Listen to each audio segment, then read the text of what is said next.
En muchísimas ocasiones nos encontramos con personas que dicen ser cristianos, seguidores de Jesús, que no han podido ni siquiera comprender ni discernir las palabras de Jesús. Quien está conmigo no está contra mí. Y pues más grave todavía que no hayan escuchado ese texto donde a Jesús se le cuestiona y se le dice, expulsa a los demonios por el poder de Belcebú. Y Jesús dice que es una situación grave porque de alguna manera, ¿cómo va a estar el diablo dividido contra sí mismo? ¿Cómo va a hacer entonces que prospere su reinado? Lo digo porque muchos siguen diciendo que la Iglesia Católica es obra del demonio. Muchísimos que dicen ser cristianos ni siquiera se ponen de acuerdo a la hora de atacar a la Iglesia Católica. Es más, cuando dicen que la Iglesia Católica la fundó Constantino, pero otros dicen que la gran ramera del Apocalipsis es la Iglesia Católica, cuando en el contexto la gran ramera que menciona el Apocalipsis se describe como una ciudad, no como una iglesia. Entonces, para ir respondiendo a algunas de estas inquietudes, se me ocurrió preguntarle a uno de esos chats inteligentes, en este caso DevCheck, y le pregunté, o más bien que me contara, la Iglesia Católica antes de Constantino, orígenes, líderes y desarrollo. Y pues parece ser que tiene más conciencia de historia este chat de inteligencia artificial. Ustedes mismos pueden preguntar de la misma manera sobre el origen de la iglesia, los líderes y su desarrollo, y se van a dar cuenta que yo estoy aquí compartiendo con ustedes lo que dice la inteligencia artificial. En los primeros siglos de la era cristiana, la Iglesia Católica no era la institución poderosa que conocemos hoy. Sus orígenes se remontan a las comunidades cristianas que surgieron tras la muerte de Jesús de Nazaret alrededor del siglo I después de Cristo. Estas comunidades, inicialmente pequeñas y perseguidas, se extendieron por el Imperio Romano gracias a los esfuerzos de los apóstoles y misioneros como Pablo de Tarso. Primero, los primeros apóstoles y la expansión del cristianismo. Tras la muerte y resurrección de Jesús, sus apóstoles asumieron la tarea de difundir su mensaje.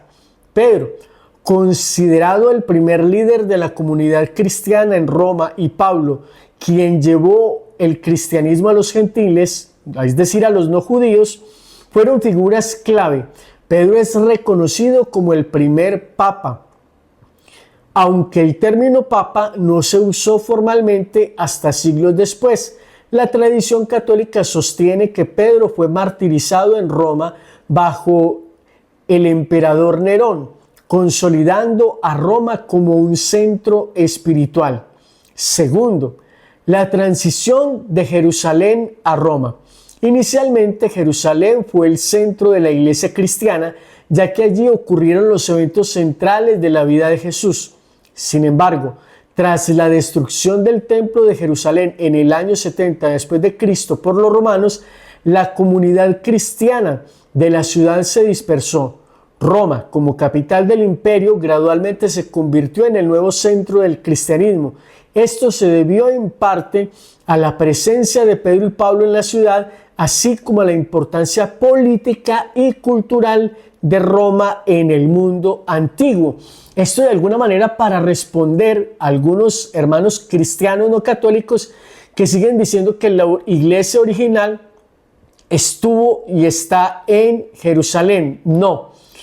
Jesús les dice, quédense aquí, pero no dice que se establezcan para siempre, porque el Espíritu Santo los va a ir guiando y orientando sobre los movimientos que van a tener que dar en el futuro. Y muchos de esos movimientos están orientados incluso por las mismas persecuciones. Es decir, sí, la iglesia nace en Jerusalén, epicentro de, como dice esta inteligencia artificial, donde sucedieron los acontecimientos de Jesús y están generalmente en los lugares santos. Pero por motivos políticos, estratégicos, de persecuciones y muchísimo más, la iglesia se fue trasladando hasta colocar su sede en Roma. Recordarán ustedes esa parte de la palabra que dice, porque donde abundó el pecado, sobreabundará la gracia. Tercer elemento, tras la muerte de Pedro y Pablo, según la tradición cristiana, tanto Pedro como Pablo fueron martirizados en Roma durante la persecución de Nerón en los años 60 después de Cristo. Pedro fue crucificado boca abajo por su propia petición porque no se consideraba digno de morir como Jesús. Y Pablo fue decapitado por ser ciudadano romano. Sus muertes en Roma reforzaron la importancia de la ciudad como centro espiritual del cristianismo. Cuarto, los padres apostólicos. Los padres apostólicos son los sucesores de los apóstoles. En el siglo II surgieron los llamados padres apostólicos, líderes cristianos que habían conocido a los apóstoles o estaban directamente influenciados por ellos. Figuras como Clemente de Roma, que también fue papa, Ignacio de Antioquía, Policarpo de Esmirna, escribieron cartas y tratados que ayudaron a definir la doctrina y la organización de la iglesia. Clemente, considerado el cuarto papa, escribió una carta a la comunidad de Corinto destacando la importancia de la unidad y la autoridad de los obispos. Ya se está viendo más claramente una sucesión y una jerarquía dentro de la iglesia. Quinto, persecuciones y resistencia. Los cristianos eran vistos como sospechosos por las autoridades romanos. Es decir, eran vistos con sospecha por las autoridades romanas. Se negaban a adorar a los dioses romanos o al emperador, lo cual hacía parecer que ellos fueran una amenaza para el orden social. Entre los siglos I y III hubo varias persecuciones como las de Nerón, año 64 después de Cristo, Diocleciano 303-311 después de Cristo, y a pesar de esto el cristianismo creció atrayendo a personas de diferentes clases sociales, incluyendo esclavos, mujeres y ciudadanos romanos. Sexto, organización y doctrina. Las primeras comunidades cristianas se organizaron en torno a líderes locales llamados obispos y presbíteros. La figura del obispo de Roma, futuro papa, comenzó a ganar importancia aunque su autoridad no era universalmente reconocida. La doctrina cristiana se definió gradualmente enfrentando desafíos como las herejías, por ejemplo, el gnosticismo, que llevaron a la necesidad de establecer un canon bíblico, credos como el credo de los apóstoles. Séptimo, vida comunitaria y prácticas. Los cristianos se distinguieron por su énfasis en la caridad, la igualdad y la vida comunitaria. Celebraciones como la Eucaristía, el bautismo eran centrales en su fe. También practicaban el cuidado de los pobres y enfermos, lo que les ganó empatía entre la población.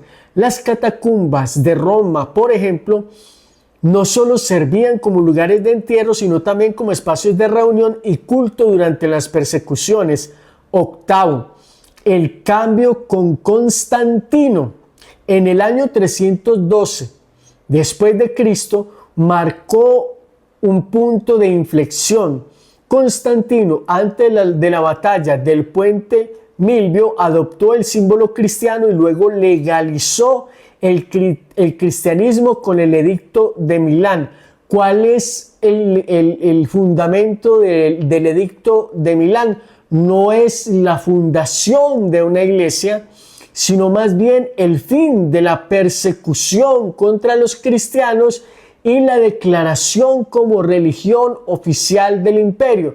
Ya la iglesia existía, no fue creada por Constantino. Mucho antes de Constantino, con San Ignacio de Antioquía en el siglo II, ya se le conocía como Iglesia Católica. No es que la iglesia se llame católica, es católica por su misión, la misión que Jesucristo le encomendó en Mateo capítulo 28, versículos 19 y 20, conocidos estos textos por muchos cristianos no católicos como la Gran Comisión, es decir, el encargo que Jesús le entrega a sus discípulos de ir por todo el mundo a anunciar el Evangelio y a enseñar a todos los hombres a guardar lo que Él les había enseñado, no lo que a la gente le pareciera que le gustara más, todo lo que Jesús había enseñado. Que entre otras cosas, el Evangelio de Juan nos recuerda que no todo lo que Jesucristo enseñó se puso por escrito. ¿Dónde se conserva entonces lo que Jesús enseñó que no fue puesto por escrito? En la tradición oral de los discípulos que iban transmitiendo de unos a otros las enseñanzas de Jesús. Entonces, en el año 313, con el edicto de Milán, que finaliza la persecución contra los cristianos, se oficializa la religión que ya existía como religión oficial del imperio, lo cual trae unos grandes retos que son considerados desde la historia como algo así. Cuando un rey se convertía, sus súbditos tenían que adoptar la nueva religión del rey. Y estos son, digámoslo así, situaciones que se dan no por fe inicialmente, sino que muchos tienen que adoptar esa religión y la adoptan sin haber creído, sin haberse convencido totalmente y sin ser verdaderamente convertidos. De allí que cuando se van bautizando, ya el tema es que hay que evangelizar a los bautizados, porque las circunstancias se van dando de otra manera.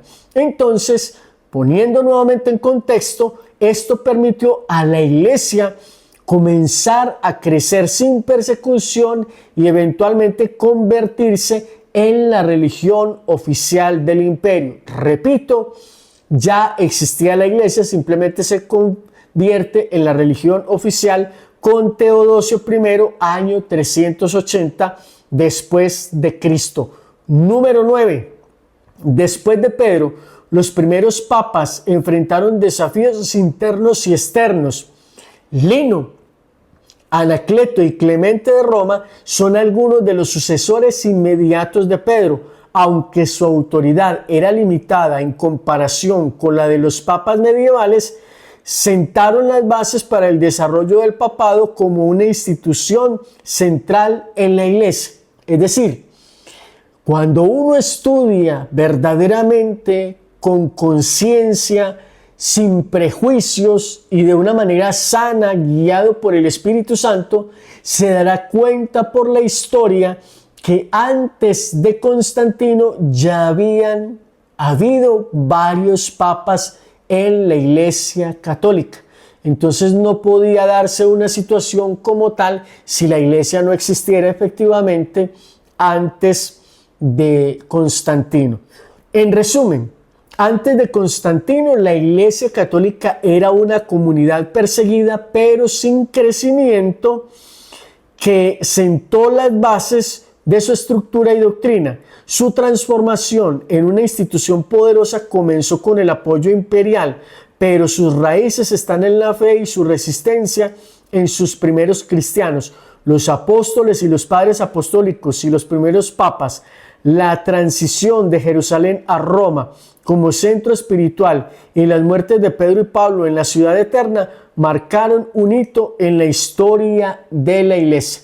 Queridos hermanos, y como si fuera poco, sabiendo que hay muchísimos cristianos no católicos que todavía siguen alegando que no, que es que ellos eran los primeros cristianos, etcétera, etcétera, etcétera, yo tengo que decirles algo al respecto. Y espero que ustedes abran su corazón y su entendimiento para poder recibir estas palabras con amor y humildad en el espíritu que las voy a decir. ¿Qué pasó cuando murió Juan Bautista? Fue decapitado. Sus discípulos fueron allí a recoger su cuerpo y lo enterraron. Eso era lo que hacían los primeros cristianos. Cuando Jesucristo fue crucificado, no lo tiraron a una fosa común a que se pudriera y se desintegrara, sino que algunos de sus discípulos reclamaron su cuerpo y lo enterraron. Esto era algo que se hacía entre los primeros cristianos. Si algunos cristianos que hoy dicen que ellos eran los originales cristianos descendientes de los apóstoles, porque ellos no tienen ni argumentos para reclamar, ni contestar, ni decir nada en contra de los restos que la iglesia conserva de los santos apóstoles directos de Jesús. La Iglesia Católica es la única institución que, aunque en este momento esté siendo perseguida desde dentro, desde fuera, con muchísimas calumnias y cosas que ustedes se quieran imaginar, miradas fuera de contexto por muchas personas que les falta madurez, responsabilidad y buscar la verdad, ¿cómo es posible que no entiendan que la Iglesia Católica es la que tiene y conserva los restos, las tumbas de estos antiguos apóstoles? Que de hecho, los restos de Pedro y Pablo están en el Vaticano, bajo la Catedral de San Pedro. Entonces, queridos hermanos, no vengan queriendo meternos el dedo a la boca, o algunos cristianos católicos que no están muy convencidos de su fe, por favor, investiguen y dense cuenta que ni siquiera en los apóstoles había una perfección al momento de Jesús irse de este mundo. Ellos fueron ganando, creciendo espiritualmente en la medida que el Espíritu Santo los iba acompañando. Y esta es la misión de la iglesia, que es que en la iglesia se desvirtuó, como dicen algunos cristianos no católicos, que no, que sí, que sí, la iglesia católica fue, pero que después se pervirtió, se desvirtuó. Entonces que Dios permitió que vinieran otras personas y fundaran una nueva iglesia. No, mis queridos hermanos, porque todo ese tipo de cosas equivaldrían a decir que Jesucristo mintió. Y Jesucristo, si miente, no es perfecto, y si no es perfecto, no lo podemos considerar ni Mesías, ni Salvador, ni Hijo de Dios, porque Dios no miente, ni es hijo de hombre para mentir. De todas maneras, si tú eres verdaderamente humilde y sencillo, podrás comprender que si crees en Jesús, no basta solamente con creer de manera emocional, sino que hay que creerle a las palabras de Jesús. ¿Y cuáles fueron las palabras de Jesús? Recuerden ustedes, Evangelio de Mateo, capítulo 16, versículos 18 y siguientes. Tú eres Pedro, y sobre esta piedra edificaré mi iglesia. No se está refiriendo Jesús a sí mismo, se está refiriendo a Pedro. ¿Qué sentido tiene que Jesús le diga tú eres Pedro, pero yo soy la piedra? Aunque no estamos negando de que Jesucristo es la piedra angular sobre la cual se va edificando la trabazón del templo, de la iglesia de Cristo, que la iglesia no es el lugar físico, la iglesia la conformamos nosotros, ese es el templo físico. Pero entonces, ¿cómo podemos nosotros entender que Jesús no se está refiriendo a sí mismo, sino que se está refiriendo a Pedro? Muy sencillo, tú eres Pedro, porque si no, no tendría que decirlo. Pedro, yo soy Jesús y soy la roca. Tú eres Pedro, significado piedra, porque es que él se llamaba, ¿cómo era que se llamaba Pedro? ¿Cómo era que se llamaba Pedro? Simón. Muy bien, Simón. Simón, hijo de Jonás, desde ahora te llamarás Pedro. Cuando en la Sagrada Escritura a una persona se le cambia el nombre, es porque a esa persona se le va a conceder una gran misión, un gran encargo. Abraham, Abraham. Abraham, Abraham. Simón, Pedro. Y a pocas personas en la Sagrada Escritura se les cambia el nombre. Segundo elemento.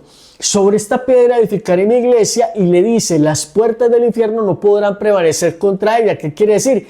Que siempre, en cada tiempo y época, van a haber personas queriendo destruir la iglesia, no solo desde fuera, sino también desde dentro. Siguiente elemento, a ti te daré las llaves del reino. No dice a ustedes, a ti.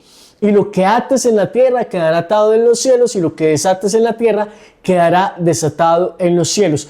La figura de la entrega de las llaves es una figura de autoridad. Queridos hermanos, ahí les dejo entonces para que ustedes con esta información vayan sentando cabeza, ya van teniendo humildad para comprender todas estas cosas que no se pueden entender a la ligera, ni a la larga, ni a la primera, y pedirle humildad a Dios para poder comprender que efectivamente, contra todo pronóstico, la iglesia sigue siendo la iglesia de Cristo. Pero se me olvidaba un detalle que estaba diciendo. Cuando Jesús dice, tú eres Pedro, sobre esta piedra edificaré la iglesia, etcétera, etcétera, etcétera. Y cuando en el final del Evangelio de Mateo, capítulo 28, versículos 19 y 20, Jesús dice, yo estaré con ustedes hasta el fin del tiempo, hasta el fin de los días. Decir que la iglesia se pervirtió y que Jesús le quitó su respaldo, etcétera, etcétera, es decir que Jesús declara cosas que no son verdad. Y repito, Jesús sería un mentiroso, y si es un mentiroso, entonces ni es el Salvador, ni es el Mesías, ni es Hijo de Dios, porque Jesús no se puede prestar para semejantes mentiras. Somos nosotros quienes, a partir de las cosas que no podemos entender, simplemente decimos, esto ya no va conmigo, yo me voy de la iglesia, voy a fundar otra iglesia, etcétera, etcétera, pero ahí no está el Espíritu. El Espíritu se muestra en que después de 2000 años, la iglesia sigue en pie, a pesar de los ataques externos y a pesar, como decía por allá un papa en alguna época, cuando Napoleón le dice, voy a destruir la iglesia. El papa de ese momento le respondió, ay, don Napo, con que no la hemos podido destruir nosotros con nuestra negligencia y nuestro antitestimonio, la va a destruir usted. No se engañe, no sea bobito. No hemos podido nosotros, usted no va a poder. Y como ha sucedido en otra época, sangre de mártires, semilla de cristianos. El que tenga ojos que vea, el que tenga oídos que escuche, y el que tenga entendimiento y humildad, que entienda, guiado por el Espíritu Santo. Muy a pesar nuestro, de nuestras debilidades e imperfecciones humanas, la Iglesia Católica es la Iglesia de Cristo. Bendiciones.